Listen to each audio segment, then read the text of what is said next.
패급 도병장 대민지원 나가서 짱 박혀서 자다가 귀신 본 썰. 도룡룡의 후손님께서 올려주신 썰렁썰레입니다. 유튜브로 보시는 분들 구독과 좋아요 알림 설정 댓글 잊지 말고 한 번씩 눌러주세요. 안녕하세요, 패급 병장 도룡룡입니다. 제가 겪었던 귀신 썰 풀고자 오랜만에 다시 글을 쓰네요. 때는 2009년 여름. 당시의 기억을 되살려보니 며칠을 인근 지역에 대민지원 나갔던 기억이 나는 걸로 보니 꽤 많은 비가 내렸던 해였고 그리 크게 덥지도 않았던 해로 기억됩니다. 저는 당시 상병이었지만 독특한 세계관으로 인하여 이모부님 예하부대 내에서 이모부님 예하부대는 뭐야? 군생활 부대 내 장교와 부사관하고는 형동생 친구 먹고 선임들도 도용도용거리며 후임들의 눈치를 보고 살고 있었음? 뭔 소리야 이게? 이분 군대 좀 이분 저 옛날에 저 썰이거든요? 국회의원 저 조카? 그 형 때문에 군생활 완전 꼬이신 분인데 그 다음에 무슨 부사관하고 장교들하고 선후배 사이라서 뭐 있다는 무슨 썰이 있었는데 그걸 안 읽었더니 모르겠네. 여튼 세계관을 뭐 자기가 지금 대충 설명했으니까 그냥 보시죠. 너무 편한 군생활을 보내고 있었고 덕분에 대민지원을 나갔음에도 불구하고 끌려나온 병장 실세 라인에 섞여서 어르신들이 주는 막걸리와 여러 안주들을 짱 박혀서 먹기 바빴던 걸로 기억을 합니다. 그 저 때 먹는 막걸리가 진짜 맛있는데 논두렁에 앉아가지고 갖다 주신 그냥 김치 쭉쟁이 그냥 쭉 째가지고 그냥 전구지 막 아무렇게나 그냥 막 붙여가지고 던져주신 거 막 그냥 입에다가 막 집어넣으면서 막걸리 한 3사발 먹으면은 눈 팽팽 돌아버리지. 여러 병장 아이들의 만류에도 불구하고 오랜만에 마셔보는 막걸리에 잔뜩 흥에 취해 있었고 그 정도가 저의 한계를 넘어 개가 되어버리는 상황이 발생했습니다. 지나가는 후임을 붙잡고 나 저기 좀 데려가라고 가르쳤던 곳은 그 동네에 있던 노인정 혹은 마을 회관으로 기억되는 곳입니다. 당시 그 회관 안에 몇몇 노인분들이 계셨고 저는 죄송합니다, 어쩌다 보니 술을 많이 마셔서 조금 누워있겠습니다 하고 부탁을 드렸고 당시 어르신들은 허락을 하며 방 어느 한 구석에 엎드려 누워 자라고 해서 거기서 잠들어 버렸죠. 혹시 누군가가 저를 찾는다면 저는 그곳에 있으니 꼭 깨우고 오라는 당부도 잊지 않았고요. 그렇게 술에 잔뜩 취한 저는 잠이 들었는데 자다 보니 몸이 막 이상해지더라고요. 분명 눈은 떴는데 몸을 움직이려 해도 절대 움직여지지 않더군요. 그리고 뒤에서 들리는 한 5분 정도 이 끼익끼익거리는 소리에 정신이 깨어났지만 아무리 움직이려 해도 온몸은 절대로 움직일 수가 없었습니다. 그리고 제 귓가에 들리는 또 다른 소리. 평소에 제가 들었던 소리들보다 마치 양옆에 누군가가 스피커를 틀어든 양 그 공간에 그 귓속에서 소리가 너무 크게 계속 들리고 있었죠. 제가 엎드려서 자고 있었다는 게 정말 다행일 정도로 계속 제 머리 뒤쪽에서 저런 이상한 소리가 계속 반복적으로 났고 있었고 뒤를 돌아보면 귀신이 있을 것 같다.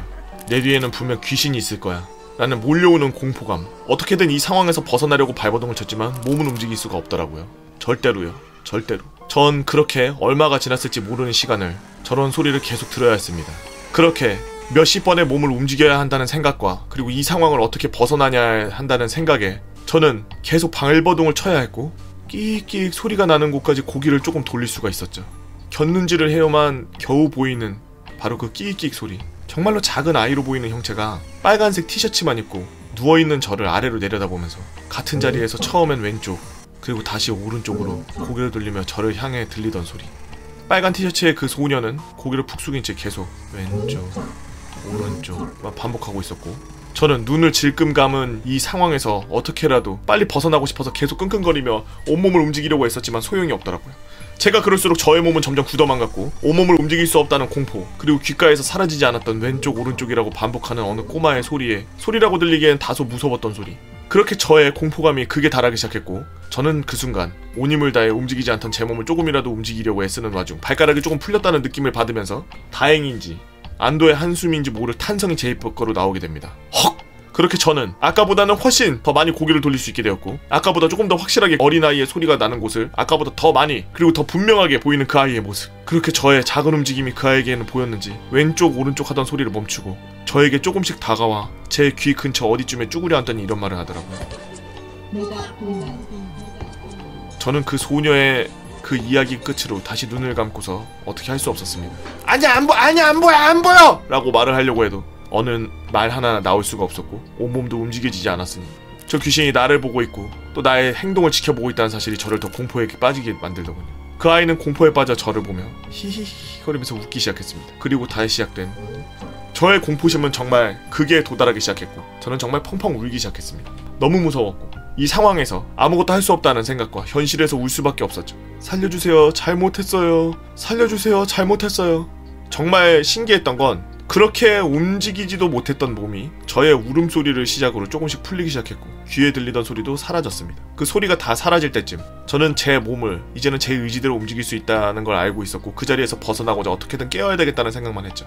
그렇게 엎드려 자던 저는 깨서 엎드려 누워 자던 모습에서 조금 일어나 웅크리고 있었는데 제 귀 주변에 들리던 알 수 없는 소리, 들리던 곳을 바라볼 수 없었고 무서웠기에 완전히 일어나지도 못했고 그 공포심이 조금이나마 사라지기만을 웅크리고 기다릴 수밖에 없었죠. 몇 초 동안 지나지 않는 시간, 어느 할머니 아유 총각 괜찮아? 하며 물으시며 연신 저의 등을 어루만져 주시더라고요. 아유 총각 술을 너무 마셨어. 낑낑거리고 나쁜 꿈을 꿨나봐. 아이고 이 총각 뭘 그렇게 서러운지 그 꺽꺽 울기까지였어. 주변에 있던 귀신 소리들은 다시 어느 마을 회관의 보통 시골의 소리로 다시 돌아왔고 전 그제서야 웅크리고 있던 몸을 펴서 일어날 수 있었습니다.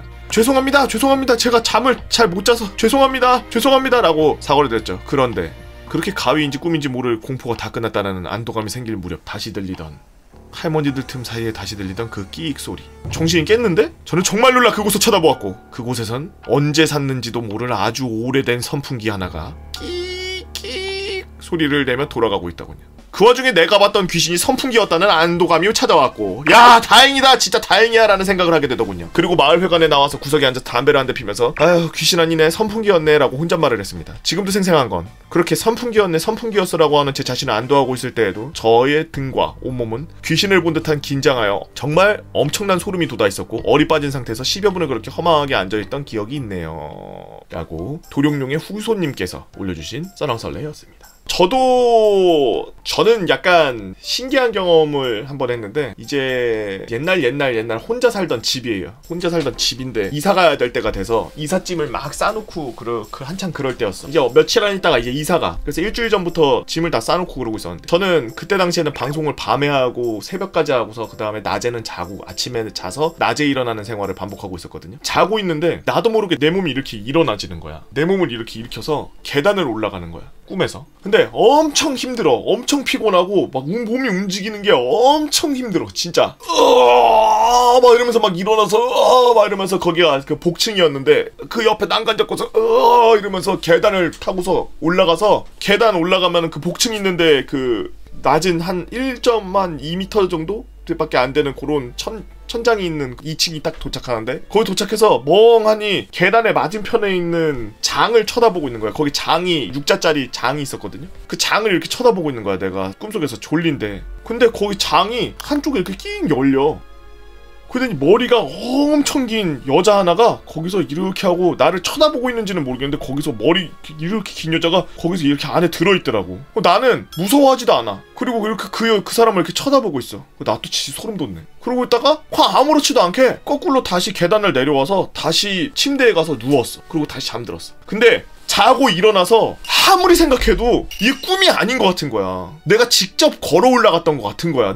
그런 느낌이 있을 때가 있어. 여러분도 그런 때가 있는지 모르겠는데 이 약간 몽유병 같이 그렇게 오면은 내가 기억이 나는 부분과 안 나는 부분이 있는데 내가 막 몸을 힘들게 움직이고 막 일으키고 막 이랬던 부분들이 기억이 나요. 그게 꿈인가 생신가 하는 그 기로에 있는데 아무리 생각해도 그게 내가 봤을 때는 꿈이 아닌 것 같은 거야. 현실이었던 것 같은 거야. 밤도 아니고 낮이었거든. 근데 이제 복층이다 보니까 복층에 불 다 꺼져 있으니까 거기는 좀 어둑어둑해. 오후에 일어났는데 너무 이상해서 일어나서 물 한 잔 마시고서 화장실 갔다가 위층을 올라갔어. 근데 거기 문이 열려있더라고. 거기에는 제 옷가지나 이런 것들부터 해서 아무것도 안 들어있거든요. 그 복층은 아예 사용을 안 했고 창고로 쓰고 있었기 때문에 거기다 뭘 집어넣은 적이 없어서 거길 열고 닫고 할 필요가 없어요. 거기다가 아무 물건도 안 나왔어. 근데 내가 봤던 그 꿈속에서 봤던 그 자리가 문이 열려있더라고. 그래서 약간 이게 가지 말라고 이러는 건가 싶더라고. 그리고 난 이후에 이사가서 엄청 아팠어요. 그 다음날인가 그 다다음날 이사할 집에 가서 이사하는 그 집을 닦는데 집을 청소하는데 이제 이프님이 그때 일할 때여서 일하러 간 찰나에 제가 이제 이삿짐 갖다 놔야 되니까 제 짐을 이제 갖다 놔야 돼. 결혼할 때였거든. 그래서 먼저 짐을 갖다 놓으려고 이제 새 집을 청소해야 되는데 청소하는데 너무 힘들고 열 계속 나고 내가 어느 정도였냐면은 바닥에 미싱한다고 물 살짝 이렇게 뿌려놓고서 물 이렇게 밀고 있었는데 너무 힘들어서 그 물 이렇게 밀고 있다가 그 자리에 그냥 누웠어. 이렇게 하늘 쳐다보고 너무 힘들어서 아프고 막 열나고 막 계속 토하고 이상해서. 근데 지금 와서 생각해보면은 그때 그게 개실염이었던 것 같아요. 그리고 난 이후에 미국 갔다 와서 또 개실염 걸리고 일본 갔다 와서 개실염 걸리고 개실스. 여러분들은 어떤 무서운 이야기들을 갖고 있나요? 여러분들이 알고 있는 왜 여름에는 공포썰이 이렇게 하나도 안 나오다가 겨울 되니까 갑자기 다 튀어나와서 사람 더 죽게 만드는지 영하 20도인데요 지금. 미쳤는가봐요. 여러분들의 재미난 이야기 네이버 카페 개보고팬 다 모여라 개팬다로 오셔서 썰랑썰레 게시판에다가 글 남겨주시면 유튜브로 작업해서 업로드하겠습니다. 유튜브로 보시는 분들 구독과 좋아요 알림 설정 댓글 잊지 말고 한 번씩 눌러주시고요. 오늘도 나라 지키느라 그리고 귀신한테서 쫓기고 계신 우리 국군 장병 여러분들 진짜 고생이 많습니다.